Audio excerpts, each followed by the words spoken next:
Okay, so I've been working with this box for a while now. It's been about a week, and I've spent a good 2 to 3 hours or so tweaking my video settings on the TV to really get this picture to look as good as it can.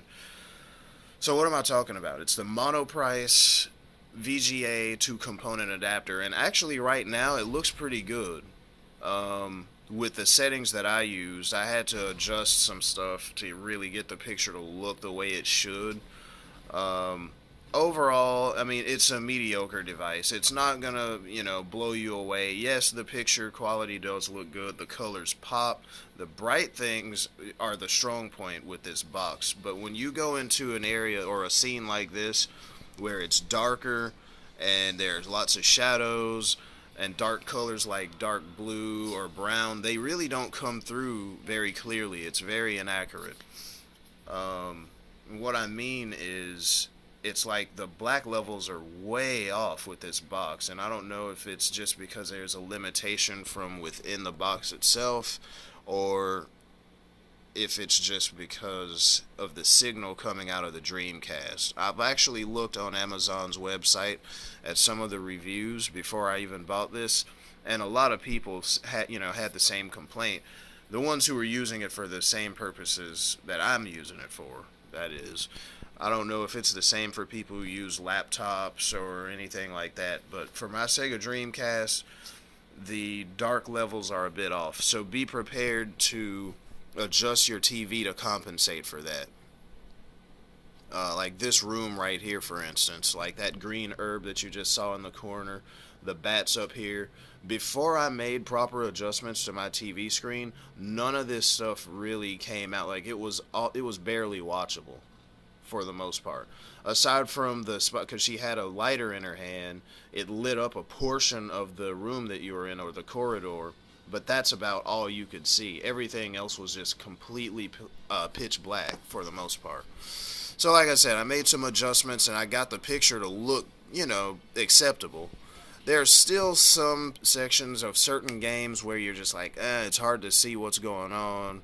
Well, it's not really that bad. It's a little annoying for me. I'm more of a perfectionist, so I'm really going to be meticulous about what I'm looking at. For most people, it's probably going to be acceptable. It's going to still looks a lot better than composite cables or anything like that, but overall, I'm satisfied with it. For $50, I kind of expected a little bit more. I didn't expect the black levels to be as bad as they were, but like I said, I looked on Amazon's website and the reviews. They all pretty much said the same thing. It was unanimous with customer reviews that it had poor black levels. But most of those people probably didn't realize that if you adjust your TV, you can actually get it to look pretty good. Like right here, you saw the bridge, how it's made of wood. You see all the detail there. None of that came through with my initial settings, which was I had it set to vivid on my TV. And then I've also messed with the box. The box actually has a few different video modes. One of them is soft, another one is sharp, then there's vivid, and then there's normal. There may be another one that I forgot, but those video settings are okay. I didn't really use them. I just put it back to normal and just adjusted my TV to, get the picture. But overall, it's an okay device. I give it a 3 out of 5. It's really something I would if I had paid $39 for it, I wouldn't have really even worried too much about it. But for $50, I expected at least something that something I wouldn't have to mess around with the picture. I had to finagle it a little bit to really get it to look good, but you know, overall, I'm okay with it. I just wish that the black levels were a little bit better. That's really my only complaint. It also has 3 different resolution modes. I think it has 480p, 720p, and 1080i. And with the Sega Dreamcast, it's a native 480p signal, so putting it on 720p or 1080i, it really doesn't make that big of a difference. You won't notice anything. It's not going to fill up the screen or anything like that. It's just going to be a stand. Overall, it'll just be a 480p signal that's kind of scaled to 720p, but it's still going to have the 4x3 layout. It's not going to be a widescreen or anything like that.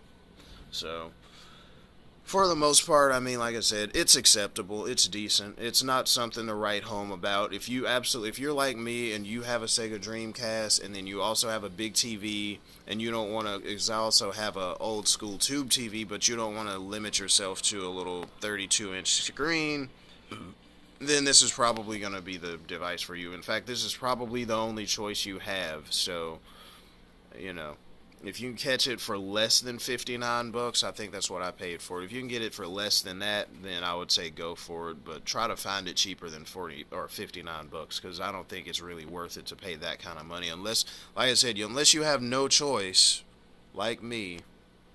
But I don't know.